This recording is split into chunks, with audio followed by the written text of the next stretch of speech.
Good afternoon and welcome to The Choice on Equa Television International. My name is Tony J. Nakali, and on The Choice we discuss the issues of the Nigerian election 2023. We've been having interactions with various candidates and well-meaning Nigerians. Today I have the gubernatorial candidate of the ADC in person of Honorable Solomon Nandi Chenden. You are welcome, sir. Thank you very much. Did I get the name right? Yeah, you did well. You're a magable man. So how's it been? How have you been trailing the campaigns and all of that? How's it going? It's been a very tough journey.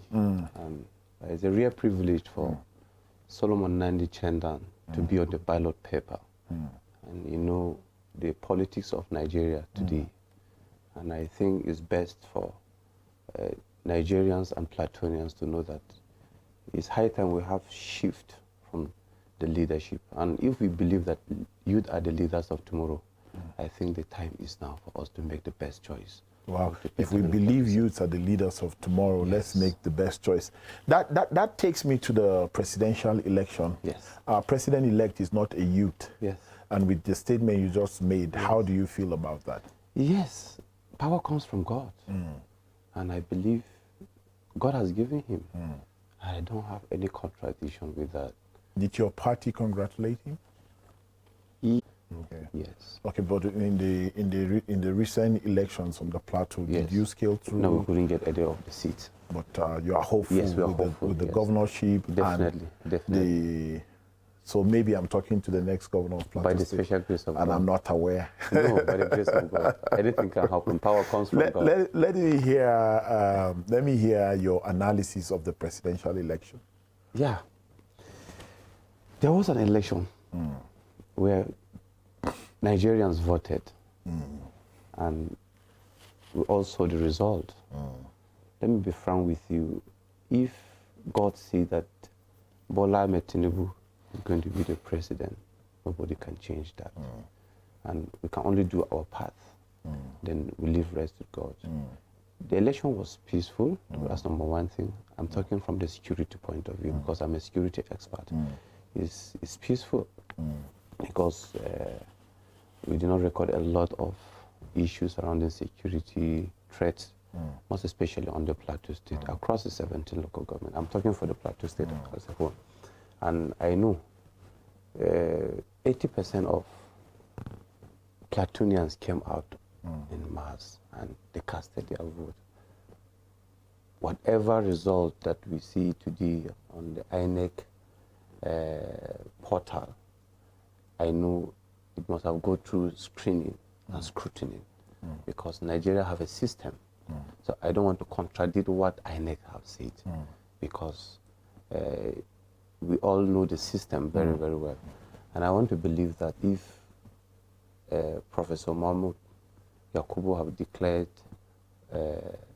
Bola Ahmed Tinubu as a president-elect, sir, I assume there's the will of God, and you cannot change that. With your idea or notion of the presidential election, maybe we should disregard the complaints from Nigerians. Which of the complaints, sir? That the process was not free and fair.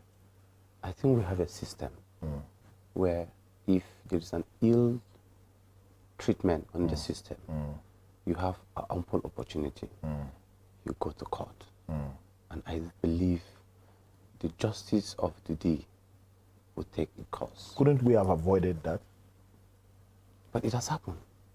That's what I'm saying. Yes. Couldn't we have avoided that? It has happened. I'm not saying that there was an election that was not free and fair. Yes. But given the complaints of the people, the promises from INEC, and the assurances from INEC, couldn't we have avoided such situations? The custodian of that empire is Professor Mahmoud Jiga. And he has given Nigerians assurance that the election was going to be free and fair. And he has announced to the world that it was free and fair. And I think if there's anything that you think that, yes, you have been trampled on your right, you have every right to take it for litigation. Okay. Okay.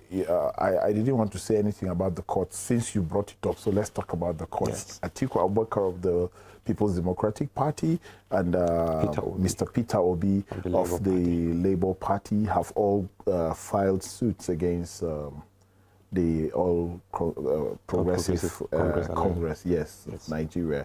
What do you think that move would turn out to be? They've exercised their right as a Nigeria with constitutional backing that we are not comfortable with this. Please, we seek redress.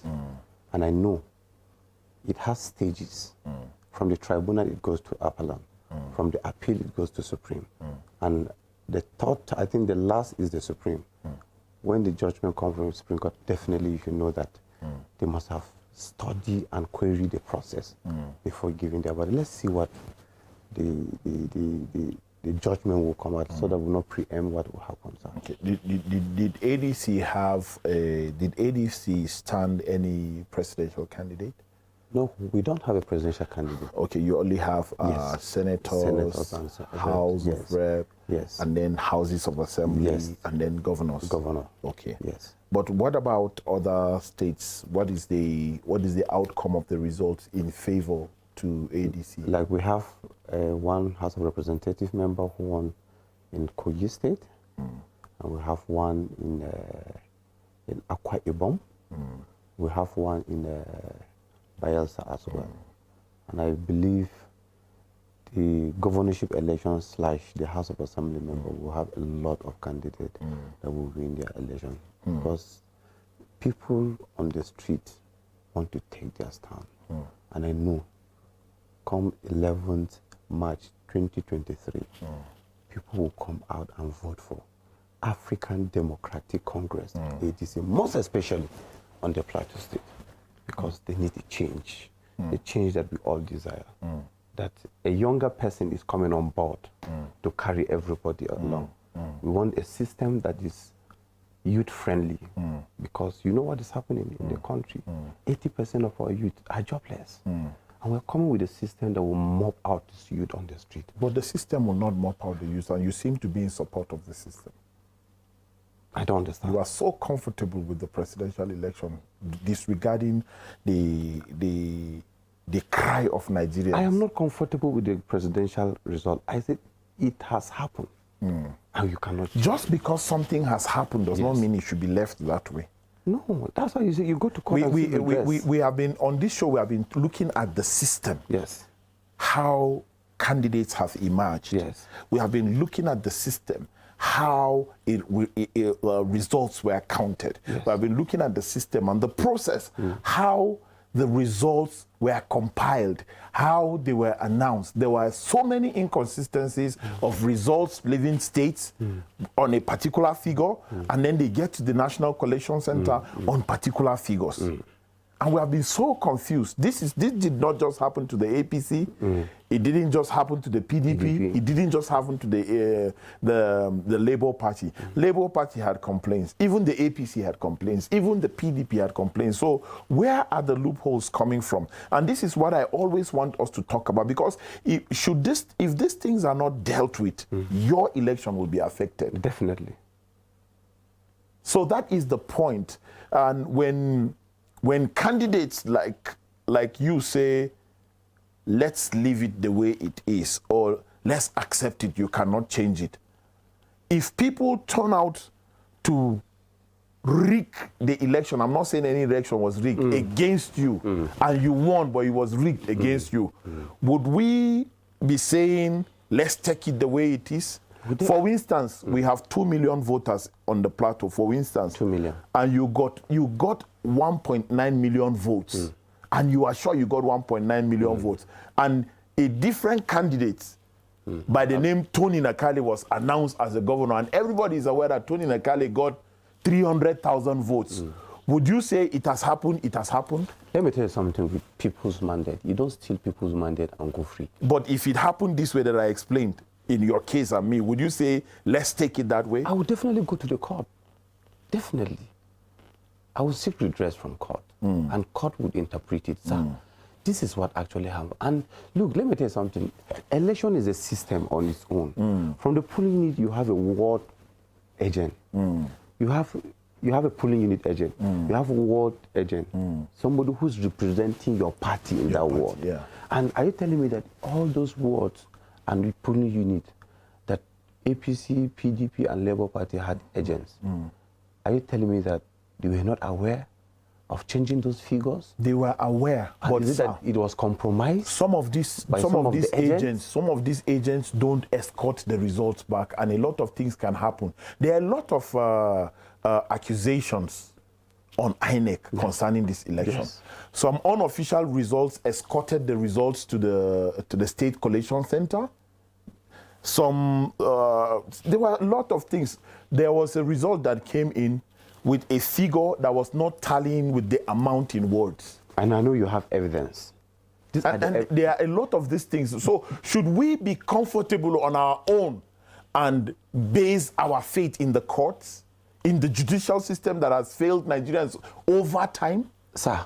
That is just my concern. I am not against the person that emerged as president. Yes. I'm not against the people that emerged as senators. Yes. I'm not against people that emerged as members of House of Representatives. Yes. But I am just saying that the process was not as due as we were promised. How can that be corrected? This is why, if you look at the petition filed in by the candidate of the Labour Party and the PDP, INEC is the third respondent.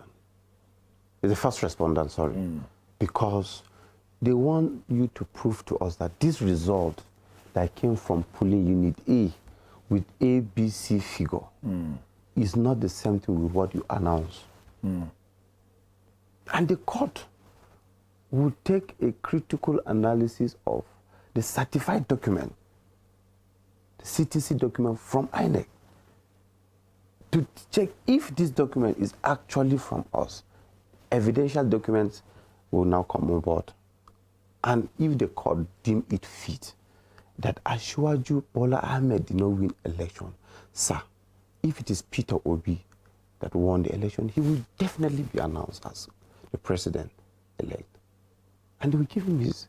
It happened in a lot of states that we know in this country, that in as much as we believe in our judiciary system, in our justice system, sir, people's mandate will definitely reverse. Do we believe in the judicial system of Nigeria? To an extent. What extent, sir? Let me give you a case study of Zamfara 2019, where PDP made a mistake in their, when they filed in their candidature.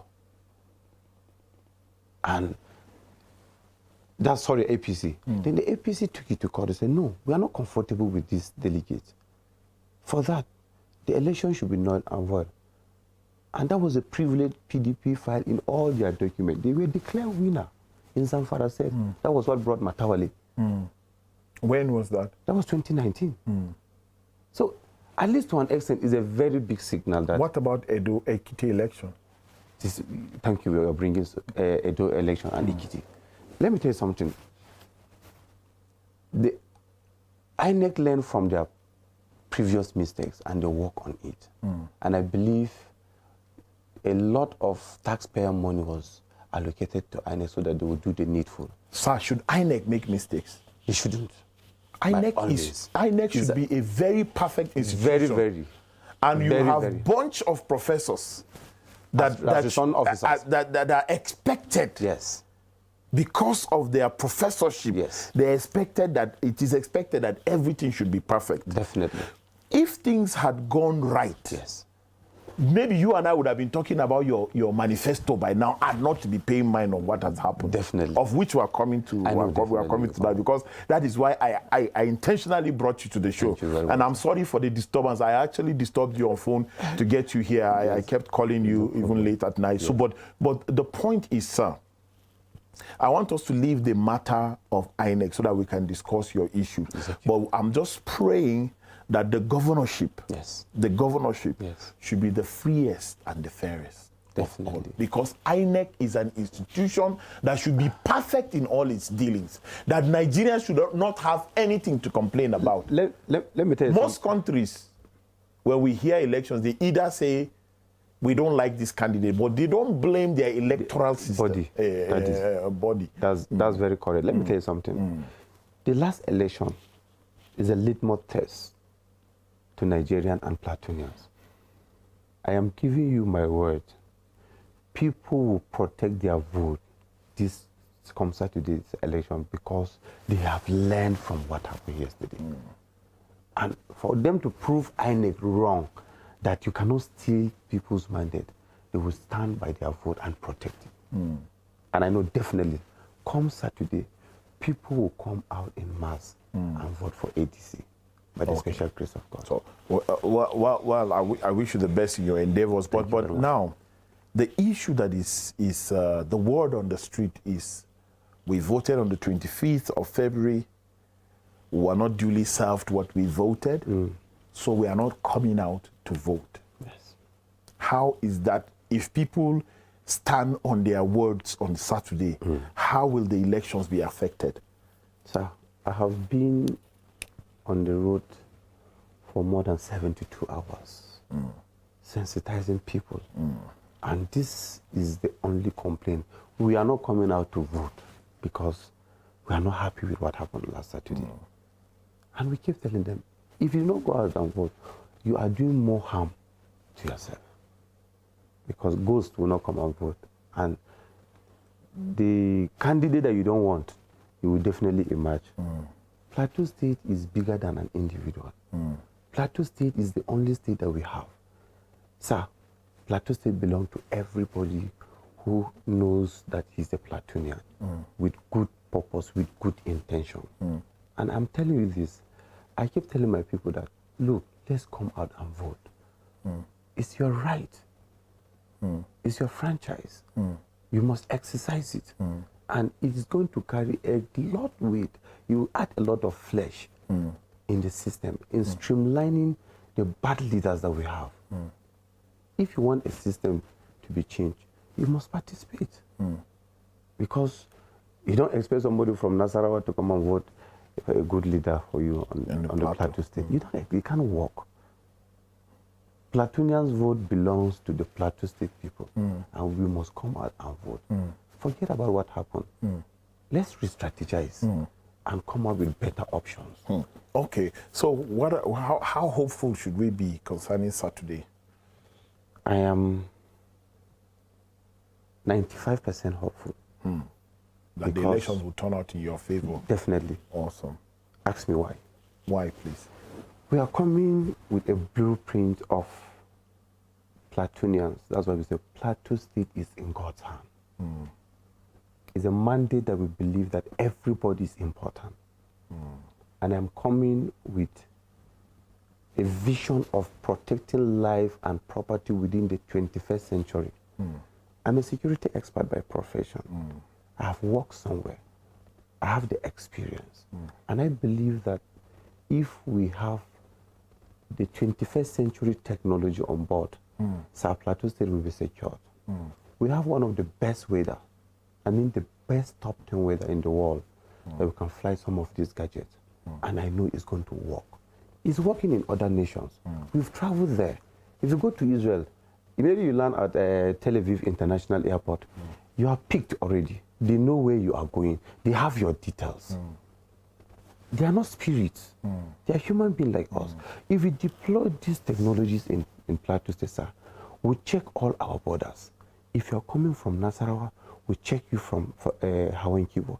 If you're coming through Shandam, we check you from the axis of Namu. If you're coming through Ibi, we check you through Yalwan Shandam. Likewise, Bauchi Road and Zaria Road. This will give us complete security because our borders are safe. They will now concentrate within the metropolis. And this is what I do for a living. And I'm ready to deploy this technology on the Plateau State, that every soul matters, and we must be the defenders of our land. Because we have known in the Plateau State, if you hear the word Nandi, you know that is a Magavul name, he's a Magavul man. And automatically I cannot claim Kaduna, I cannot claim Nasarawa because I'm a Plateau man.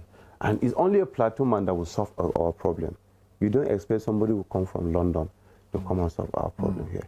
And we believe that we have programs that will add a lot of value to our youth. If Plateau State is secure, our tourism will boost. Because definitely, whether we like it or not, we are known as home of peace and tourism. Sir, Kenya, 80% of their GDP is from tourism. Israel, 90% of their GDP is from tourism, as well as Mecca. So if we will invest a lot, if we provide security, the next thing is to bring people who will invest in the tourism. So I'm in contact with a lot of brothers across board. We have a brother who is from Bonpe in Mangu local government. He has lived his life in Germany. And he promised that if you come on board, he's going to bring investors. They just want you to guarantee them security. Give us land. We are not saying that if we win governor, we'll wait for another one. We are starting work immediately because we are tired of a system that is not working. We've been in one place for long. And it's high time we take a shift from where we are to the progressive stage. And I know it can only bring a young person who can think outside the box in bringing those change that we desire. If our younger brothers like Rishi Sunak is a prime minister of United Kingdom, we have people like Macron, they are president in their 40s, then we can be governors in our 40s as well. And I know power comes from God. We have agriculture as well, where I know we want to... Now we're going into your manifesto now. Yes. Okay. We have a very good blueprint for agriculture, sir. If I am a Mogavul man, and you know, the Irish potato you ate today in your house is from my local government. No, I imported it from Germany. It's a lie. If I will concentrate alone in Irish potato, producing Irish potato, I cannot serve the entire country. The high demand of Irish potato is high. That alone will give us not less than 10,000 jobs for the youth because we are going to support them. We have critical stakeholders that will work with them. Our manifesto is for the people of Plateau State. Sir, acha, the hungry rice that we call it, alone, if we concentrate on it, we cannot solve the demand of diabetic patients. So this is money we are talking of. We are blessed. We don't need to go to outside the country because we want to produce acha. No, we have it here. We produce acha in Jos South. We produce acha in Riom. We produce acha in Barkiladi. These are 3 major local governments that I know we can produce some of these things. And we are not talking of the mineral resources that we have on board. So if we can bring out what is in Wasi local government alone, it can take care of the entire Plateau State. So let me shock you. I went to Wasi local government undercover. Nobody knew I'm a gubernatorial candidate. I stayed there for good 5 days. I needed to know what is coming out of Wasi. And I will shock you, sir. We have abundant mineral resources that can take care of our education. It can take care of our health. It can take care of our security. It can add a lot of jobs to the younger generation. But in as much as we refuse to industrialize it, bring people who knows more about industrial mining that will add a lot of flesh to the system. These are some of the programs that we have. And education, we want to see every child on the street be educated. Being your father is nobody, we want every child on the plateau to be educated. If I'm not educated, I won't be here. You won't be here, Mr. Tony. You won't be an engineer. You know the value of education. This is why you are here. And EQUA TV deemed it very, very necessary that, oh, this man qualified to be the GM of this station because you are educated. And we want to add this value to our generation behind us because every generation comes with its revolution. For the 21st century, education innovation and technology is the signature and the currency of the day. And we must tap into these resources that if phones are produced outside this country, we can produce phone here. I'm privileged to meet a young man who produced power bank on the plateau here. I was expecting the Plateau State government to blow this guy up. It does not cost Plateau State government anything to take this guy to the international world. It won't cost them anything to bring CNN that this is our own. A young guy from Bokos produced one of the smartest cars with turbo engine. It's our own. So we have millions of these young guys on the street of Plateau State. And we don't want to make use of them. We want to bring everybody on board. Skills and accusation. We want everybody who will come with what he learned. If you know how to produce shoe, please, we encourage you. If you are a good tailor, we encourage you. Everybody's in, so even a nail cutter on the street is important. We will not look down on anybody because everybody who shaped the system. That's what I have for the good people of Plateau State. I'm grateful you found time to come to the show, and this is just what I like to bring the candidates to be able to let the people know what they are going to be doing. Yes, later we are going to have multiple of your colleagues, your contestants, other contestants. They are going to be here. Yesterday we had Luca Pampe. He was here. We are having you today. The rest of them will be coming in later, and we are going to be interviewing them. Let's know what you want to do for the Plateau people. And then we don't like opening the phone lines because when we open the phone lines, they don't allow us to make valuable use of the time.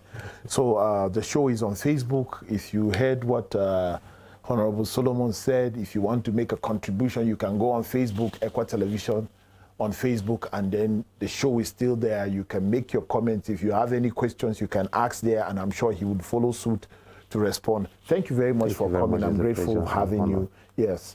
So I'll take a break on the choice on Equa Television. I'll see you later in the day. Have a great day. Thank you.